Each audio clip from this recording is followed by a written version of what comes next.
بسم اللہ الرحمن الرحیم۔ شروع اللہ کے نام سے جو بڑا مہربان نہایت رحم والا ہے۔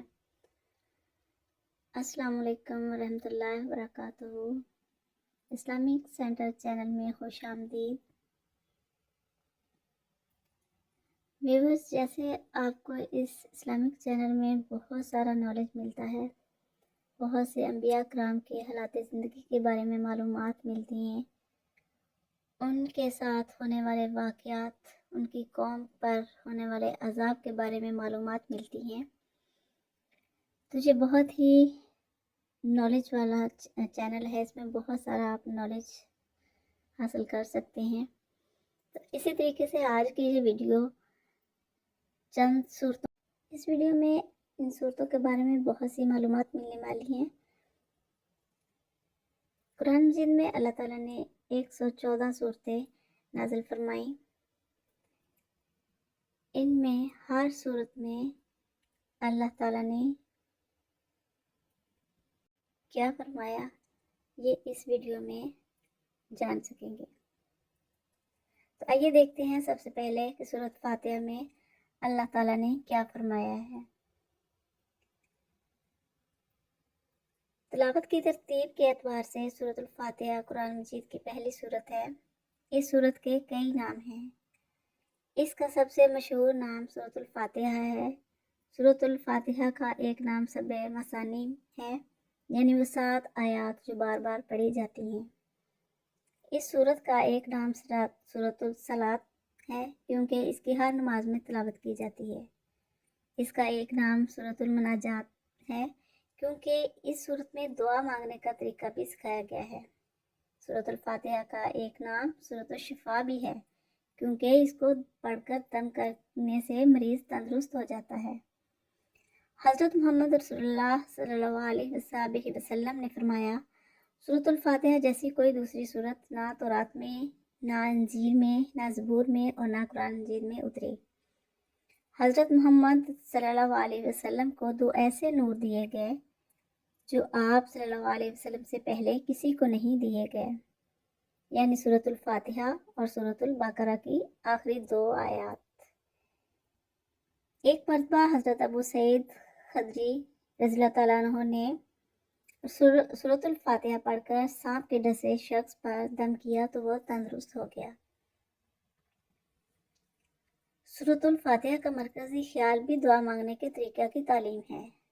اس صورت میں بندہ اللہ تعالیٰ کی تعریف اور شکر ادا کرتا ہے، اپنی بندگی کا اظہار کرتا ہے اور پھر اللہ تعالیٰ سے ہدایت پر استقامت کی دعا مانگتا ہے۔ سورۃ الفاتحہ میں اللہ تعالیٰ سے صراط مستقیم، یعنی سیدھے راستے پر چلنے کی دعا مانگی جاتی ہے۔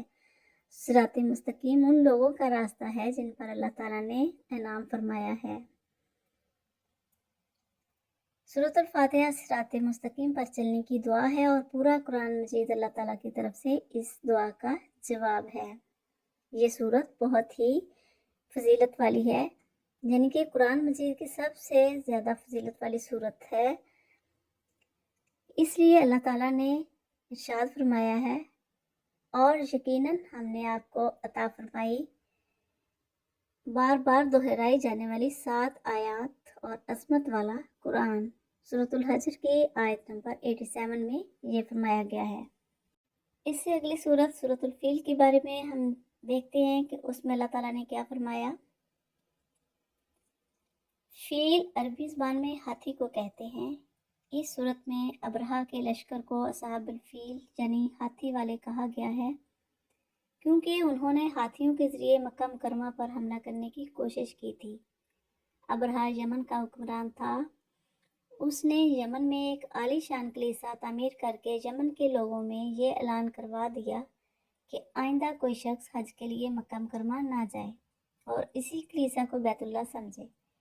اس اعلان سے عرب کے لوگوں میں غم و غصہ کی لہر دوڑ گئی اور ان میں سے کسی شخص نے رات کے وقت اس کلیسا میں جا کر گندگی پھیلا دی۔ ابرہہ کو جب یہ معلوم ہوا تو اس نے ایک بڑا لشکر تیار کر کے مکہ مکرمہ کا رخ کیا۔ راستے میں عرب کے کئی قبیلوں نے اسے روکنے کی کوشش کی، لیکن ابرہہ کے لشکر کے ہاتھوں انہیں شکست ہوئی۔ آخر کار یہ لشکر مکہ مکرمہ کے قریب ایک جگہ پہنچ گیا۔ اگلی صبح جب اس نے بیت اللہ کی طرف بڑھنا چاہا تو اس کے ہاتھی نے آگے بڑھنے سے انکار کر دیا۔ اس وقت سمندر کی طرف سے عجیب و غریب قسم کے پرندوں کا ایک گول آیا اور پورے لشکر پر چھا گیا۔ ہر پرندے کی چونچ میں 3 کنکر تھے جو انہوں نے لشکر کے لوگوں پر برسائے۔ ان کنکروں نے لشکر کے لوگوں کے جسموں کو چیر کر رکھ دیا۔ یہ عذاب دیکھ کر سارے ہاتھی بھاگ کھڑے ہوئے۔ لشکر کے سپاہیوں میں سے کچھ وہیں ہلاک ہو گئے اور کچھ جو بھاگ نکلے وہ راستے میں مر گئے۔ ابرہا کے جسم میں ایسا زہر سرایت کر گیا کہ اس کا ایک جوڑ گل سڑ کر گرنے لگا۔ اسی حالت میں اسے یمن لایا گیا اور وہاں اس کا سارا بدن بہہ بہہ کر ختم ہو گیا۔ اس کی موت سب سے زیادہ عبرتناک ہوئی۔ اس کے 2 ہاتھی باندھ مکہ مکرمہ میں رہ گئے تھے جو اپاہج اور اندھے ہو گئے۔ بعض صحابہ کرام رضی اللہ تعالیٰ عنہ نے بعد میں ان دونوں کو اسی حالت میں دیکھا بھی تھا۔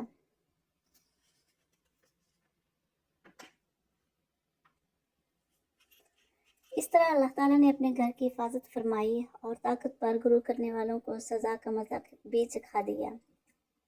اللہ تعالیٰ نے اس واقعہ کو قرآن مجید میں بیان فرما کر قیامت تک آنے والے انسانوں کی نصیحت کا ذریعہ بنا دیا۔ اصحاب فیل کے اس واقعے نے پورے عرب کے دلوں میں قریش کی عظمت بڑھا دی۔ سب ماننے لگے کہ یہ لوگ اللہ تعالیٰ کے پسندیدہ ہیں۔ ان کی طرف سے خود اللہ تعالیٰ نے ان کے دشمنوں کو ہلاک کر دیا تھا۔ اسی عظمت کا یہ اثر تھا کہ قریش مکہ مختلف ملکوں کا سفر کرتے تھے اور راستے میں کوئی ان کو نقصان نہیں پہنچاتا تھا۔ سورۃ الفیل کے مرکزی خیال میں بھی یہی بیان کیا گیا ہے کہ ہاتھی والے لشکر کی تباہی کا ذکر کر کے مسلمانوں کو تسلی دینا ہے۔ سورۃ الفیل میں بتایا گیا ہے کہ کس طرح اللہ تعالیٰ نے اپنی قدرت سے ابرہا اور اس کے لشکر کو ہلاک کر کے خانہ کعبہ اور قریش مکہ کی حفاظت فرمائی۔ اللہ تعالیٰ نے ابرہا اور اس کے لشکر پر چھوٹے چھوٹے پرندے بھیجے جنہوں نے کنکریاں پھینک کر پورے لشکر کو نیست و نابود کر دیا۔ اس صورت کے مطالعے سے ہمیں یہ بھی معلوم ہوتا ہے کہ سب سے بڑی طاقت اللہ تعالیٰ کی طاقت ہے۔ وہ جب کسی بڑے لشکر کو ہلاک کرنا چاہے تو چھوٹے پرندوں کے ذریعے بھی اسے ہلاک کر سکتا ہے۔ ہمیں ہمیشہ اللہ تعالیٰ کی طاقت پر مکمل یقین رکھنا چاہیے۔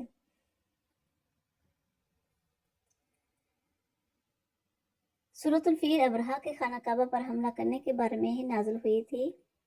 اللہ تعالیٰ نے پرندوں کے ذریعے اس لشکر کو عبرت کا نشانہ بنایا تھا۔ ویڈیو پسند آئے تو لائک اور شیئر کریں، بیل آئیکن کو پریس کریں تاکہ ہر آنے والی ویڈیو کا نوٹیفیکیشن آپ تک پہلے پہنچ جائے، اور اپنے اسلامک نالج کو بڑھانے کے لیے اور میرے چینل کو سپورٹ کرنے کے لیے اس کو سبسکرائب ضرور کریں۔